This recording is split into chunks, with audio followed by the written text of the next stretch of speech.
Iċ-ċentri LEAP mifruxa madwar pajjiżna qed iħallu impatt pożittiv fuq bosta persuni. Fi żmien sena 270 persuna ressqu l quddiem ifittxu għajnuna għal problema li forsi jistħu juruha bħal faqar, esklużjoni soċjali u problemi mentali fost oħrajn.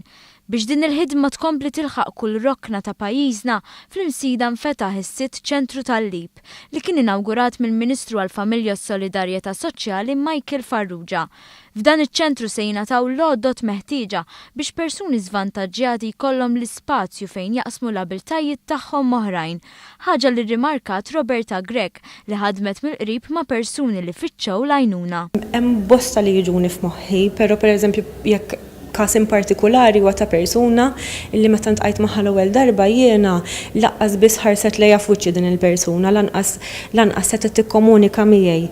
Il-fatt li ta' sikwit kienet qed tiġi magħna nagħtuha empowerment, nagħtuha l-għodda biex tikkomunika, illum il-ġurnata din il-persuna niskanta x'nara tkanta tiċċajta ma' ħaddieħor, għamlet qisu ċirku ta' ħbieb li qegħdin jissapportjaw lil din il-persuna. Sa issa nnefqa f'dan il-proġett laħqet iż-2 miljun euro u dan bl-għajnuna tal-fondi Ewropej u l-Gvern.